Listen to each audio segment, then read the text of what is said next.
Hi guys, today is 29th September 2018 and this is Daily Current Affairs brought to you by Ekam IAS.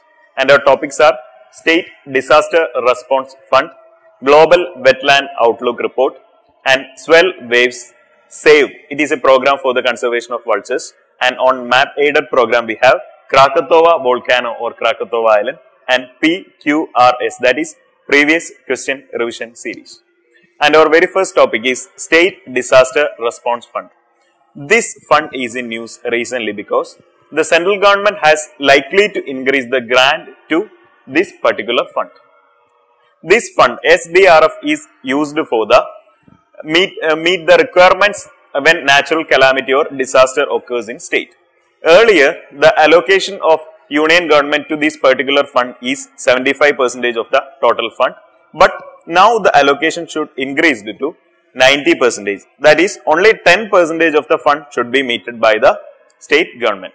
So, the State Disaster Response Fund is to take care of the natural calamities when occurs in state, and the earlier allocation from the central government was 75%. Now, they are planning to increase the allocation to 90%.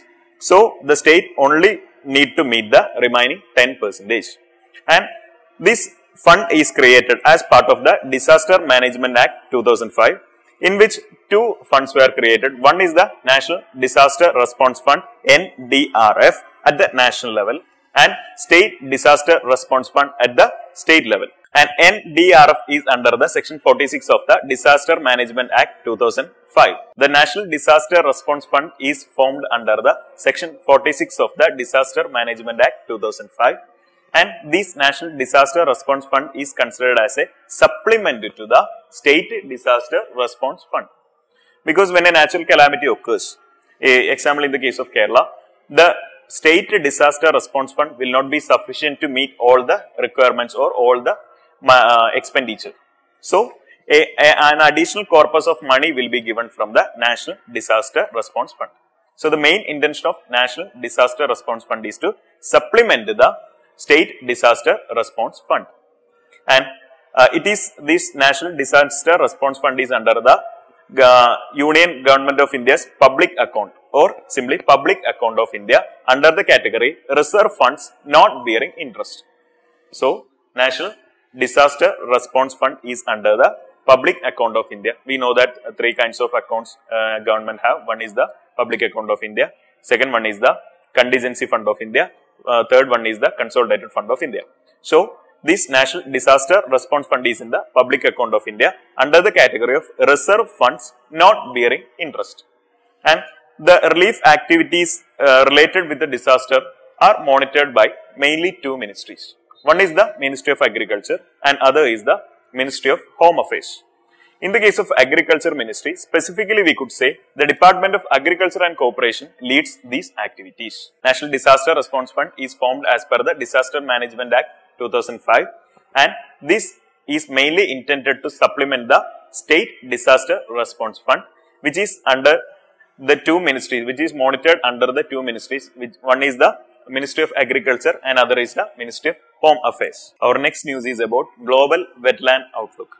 And this is in news because as a follow-up of the Ramsar Convention of 1971, a new report or first ever report was published on behalf of the Ramsar Convention, which is named as the Global Wetland Outlook. And we know that wetlands are the world's most valuable biodiversity ecosystems, disappearing at an alarming speed. And according to the report, almost 35% of the wetlands are disappeared from 1970 to 2015. So, the Ramsar Convention was in 1971 and the first ever Global Wetland Outlook was published recently. According to this outlook, almost 35% of the wetlands were lost between these last 45 years or 1970 to 2015. And we know that what is wetland? Wetland is simply lakes, rivers, marshes, peatland as well as coastland marine areas like lagoons and mangroves. All are part of the wetlands. And wetlands are disappearing. According to the report, wetlands are disappearing as 3 times as faster as forest. What is the importance of wetland? Directly or indirectly, almost all of world's consumption of fresh water comes from wetland, and 40% of the species lives and breeds in the wetland. So, the fresh water, which almost 100% of the fresh water we get from wetlands, and also the 40% of the entire species lives in the marine species lives in the wetland. And we need to learn about the Ramsar Convention. Ramsar Convention is a global treaty ratified by almost 170 countries, and it is the one and only international convention for the protection of wetlands. And it was held in the city of Ramsar, which is in Iran, in 1971. And in every 3 years, the representative of the parties or representatives or treaties to the convention meets at a place, and the summit or meeting is called the Conference of Contracting Parties, that is COP. Conference of Contracting Parties, that is COP. And the parties have designated more than 2300 sites of international importance so far. So till now, more than 2300 or 2300 wetlands or places of international importance were selected, which make the Ramsar list one of the world's largest network of protected areas. And the COP, I already told you about the COP, it is the Conference of Contracting Parties. The recent COP was COP 12, and which was held in Uruguay 2015. And the COP 13 or the COP 13 will take place in Dubai, which is in the UAE, in October or in the next month, October 2018. And we also heard about the Wetland Day. February 2nd is the Wetland Day. February 2nd is the Wetland Day. In commemoration to the treaty adopted date, that is, the Ramsar Convention was adopted in the date 2nd February 1971. In commemorating to this particular date, the World Wetland Day is celebrated as February 2nd. And our next topic is swell waves. Swell waves is in news because the Hyderabad-based INCOIS, that is Indian National Center for Ocean Information Service, have forecasted high energy swell waves on Indian coast. So, the INCOIS forecasted that high energy swell waves will reach the Indian coast. So, what is swell waves? Swell waves, it is also termed as the surface gravity waves, are massive high energy waves which occur due to the storms that occur in the open sea. And they are similar to tsunami. Swell waves are similar to tsunami, but they have completely different characteristics and causes. So, the height of swell wave is just 2 to 3 meters, but we know that the height of tsunami waves may be 10 or 15 times that of the swell waves. And also the period between two swell waves is 17 to 22 seconds. So, recently INCOIS forecasted that high energy swell waves will reach the Indian coast. And we need to learn about INCOIS. INCOIS is simply Indian National Center for Ocean Information Services. INCOIS is an autonomous organization under the Ministry of Earth Science, which is found or established in the year 1999. And as a unit of, it is established as a unit of Earth System Science Organization, that is ESSO, which is an executive arm of the Ministry of Earth Science. The main mandate of INCOIS is to provide best possible ocean information and advisory services to society, industry, government agencies, and also the scientific communities. And our next topic is SAVE. SAVE is a conservation effort for vultures. Recently, the Nepal released 12 satellite tagged white-rumped vultures, which signifies a huge step for the vulture conservation and recovery program. So, recently Nepal released 12 satellite tagged white-rumped vultures, which is a huge step for the conservation of vultures. And the SAVE is simply a consortium which mainly intended or it coordinates the recovery efforts for conservation of vultures not only in India but also in the entire Asia. And the SAVE was established in the year 2011, and one of the main intention of SAVE is to conserve the vultures, and the main threat that vultures face is the drugs like diclofenac.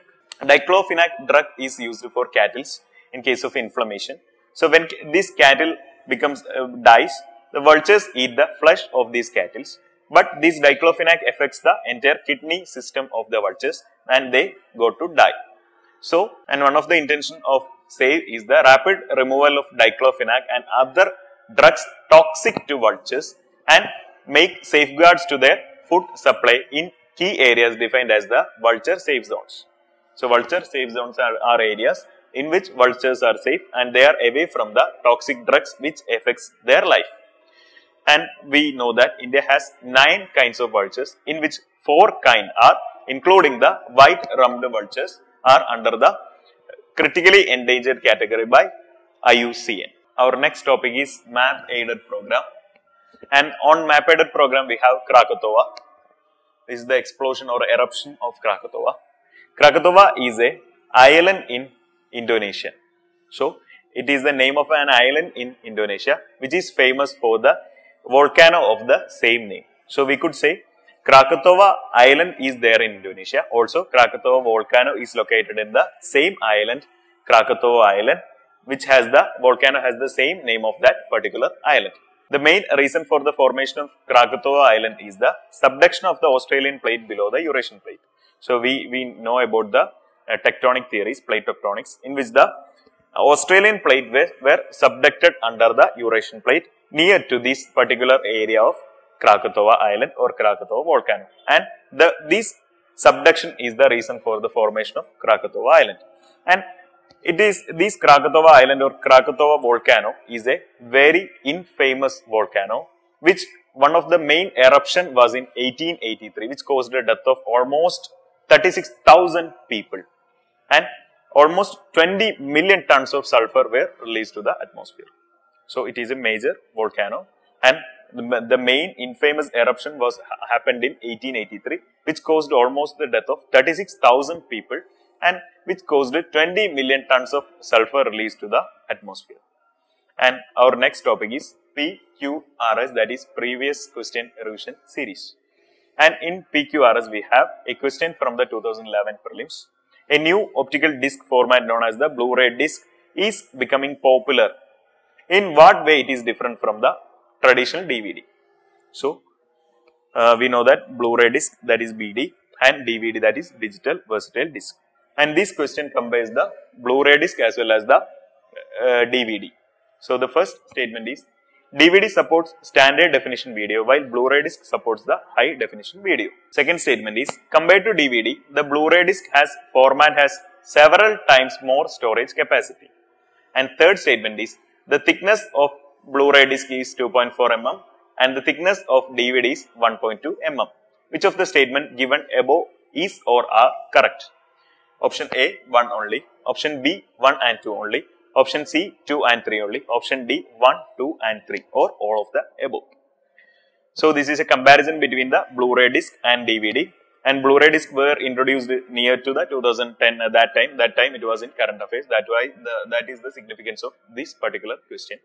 So, when it comes to the first statement, DVD supports standard definition video but Blu-ray disc supports high definition video. We know that this statement is right. The main importance of Blu-ray disc is that it supports the high definition video and DVD supports the medium or standard definition video. We also know that some DVDs are there or HD DVD, they supports the high definition video, but that doesn't make the statement 1 wrong.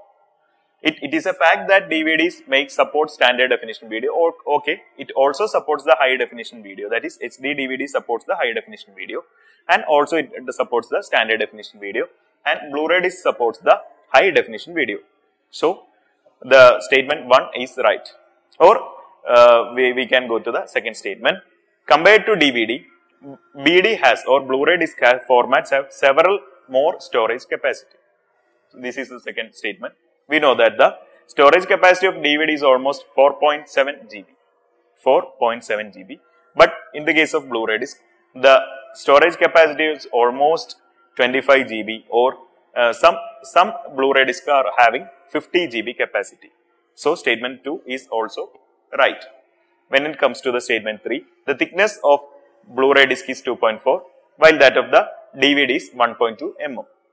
And when it comes to this third statement, this statement is wrong because the thickness of both Blu-ray disc as well as DVD is 1.2 mm only. So, when it comes to the first statement, it is ambiguous. So, just avoiding the first statement, we know that the third statement is right or wrong and second statement is right. So, we just look into the options. if there is any option having 2 only. A is 1 only, 1 and 2 only, 2 and 3 only, 1, 2, 3. So, we could not find any option that says 2 only, even though the first statement is correct or partially correct, because some DVDs are HD, but that doesn't make the statement 1 wrong. So, we can choose the option B, that is 1 and 2 only. So, that's all for today. Thank you so much for watching the video, and the daily current affairs material which is provided in the description section. You can download it and follow us on YouTube. Subscribe our channel. Thank you so much. Good night.